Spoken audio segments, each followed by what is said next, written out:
আসসালামু আলাইকুম ওয়া রাহমাতুল্লাহি নাহমাদুহু ওয়া নুসাল্লি আলা রাসূলিল কারীম আম্মা বাদ ফাআউযু বিল্লাহি মিনাশ শাইতানির রাজীম বিসমিল্লাহির রহমানির রহিম ওয়া আন ইবনে আব্বাস রাদিয়াল্লাহু তাআলা আনহু ক্বালা কাদিমা রাসূলুল্লাহ সাল্লাল্লাহু আলাইহি ওয়াসাল্লামুল মাদিনাতা ফাওয়াজাদা ইয়াহুদা ইয়াসুমুনা ইয়াওমা আশুরা ফাসুইলা আন যালিকা ফাকালু হাযা ইয়াওমুন আল্লাযী আযহারাল্লাহু ফীহি মূসা ওয়া বানী ইসরাঈল আলা ফিরআউনা নাহনু নাসুমু তাদিমান লাহু ফাকাল রাসূলুল্লাহ সাল্লাল্লাহু আলাইহি ওয়াসাল্লাম নাহনু আওলা বিমূসা মিনকুম ফাআমারা সাওমা।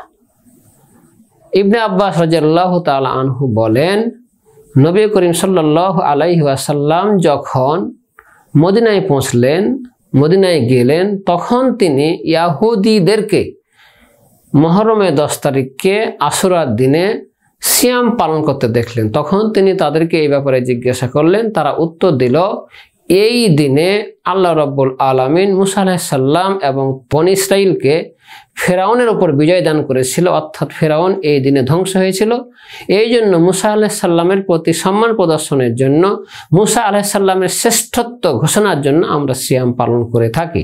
নবী করিম সাল্লাল্লাহু আলাইহি সাল্লাম বললেন, মুসা আলাইহিস সালামকে তোমরা যে শ্রেষ্ঠত্ব দান করো, যেই সম্মান করো, ভক্তি করো, তার চেয়ে আমরা বেশি মুসা আলাইহিস সালামকে শ্রেষ্ঠ মনে করি, সম্মান করি, ভক্তি করি। তাই নবী করিম সাল্লাল্লাহু আলাইহি সাল্লাম সাহাবাদেরকে এই দিনে সিয়াম পালন করার নির্দেশ দিলেন। অর্থাৎ নবী করিম সাল্লাল্লাহু আলাইহি সাল্লাম মুসা আলাইহিস সালামের প্রতি ভক্তি দেখিয়ে, সম্মান দেখিয়ে মুসা আলাইহিস সালামের আদর্শকে শ্রেষ্ঠ প্রমাণ করার জন্য এই সিয়াম পালন করার নির্দেশ দিয়েছেন। আমরা এই সিয়াম পালন করব এবং এই সিয়াম পালনের মাধ্যমে আমরা দৃঢ় প্রতিজ্ঞা গ্রহণ করব যে কোনো জালেমের কাছ থেকে, কোনো নিষ্ঠুর ব্যক্তির কাছ থেকে, কোনো স্বৈরাচারের কাছ থেকে, কোনো নিষ্ঠুর শাসকের কাছ থেকে মজলুম জনতাকে রক্ষা করার জন্য মুসা আলাইহিস সালাম যে সাহসিকতা প্রদর্শন করেছিলেন, আমরাও সেই সাহসিকতা প্রদর্শন করার চেষ্টা করব। আমরা প্রত্যয় গ্রহণ করব যেন আমরা মাজলুমকে জালেমের অত্যাচার থেকে রক্ষা করতে পারি। এইটা যদি আমরা করতে পারি, যদি আমরা মজলুমকে রক্ষা করার চেষ্টা করতে পারি, তাহলে মুহররমের রোজা রাখা সার্থক হবে। আবার নবী করিম সাল্লাল্লাহু আলাইহি ওয়াসাল্লাম এই দিনে ইয়াহুদীদের মতো করে সিয়াম পালন করতে নিষেধ করেছেন।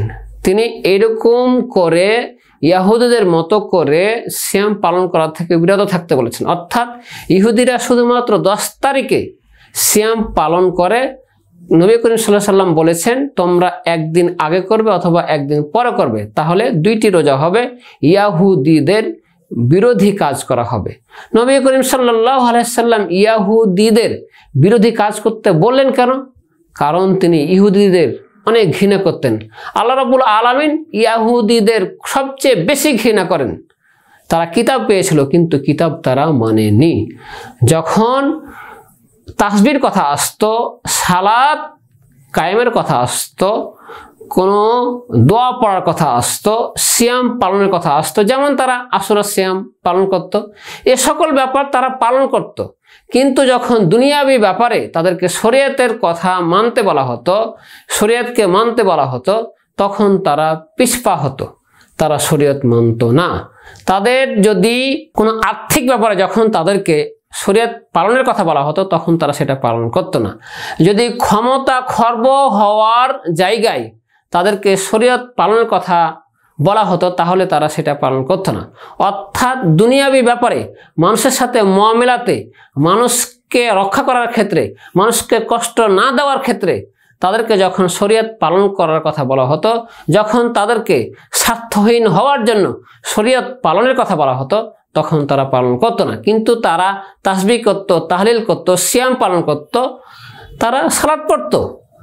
এই যে দ্বিমুখী নীতি তারা করতো, এই জন্য আল্লাহ রাব্বুল আলামিন তাদের উপরে খুব রাগান্বিত ছিলেন। আমরা সূরা ফাতিহায় বলি না, গায়রিল মাগদুবি আলাইহিম, এটা ইয়াহুদীদের কথা বলা হয়। আল্লাহ রাব্বুল আলামিন তাদের প্রতি খুব রাগান্বিত, তারা অভিশপ্ত একটা জাতি।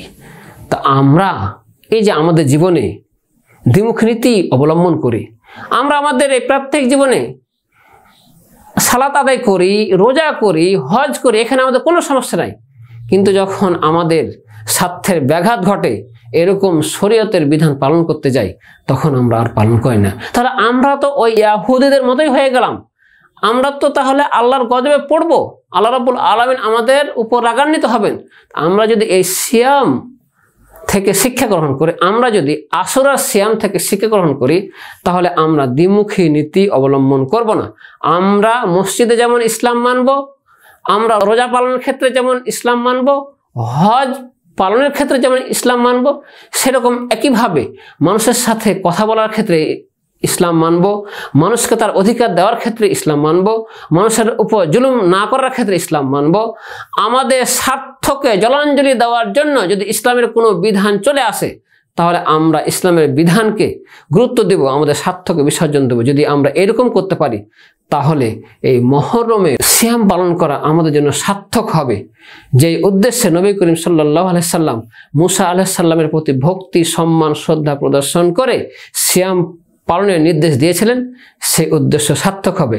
আল্লাহ রাব্বুল আলামিন আমাদের সকলকে কবুল করুন। সকলে বলে আমিন। আসসালামু আলাইকুম ওয়া রাহমাতুল্লাহ।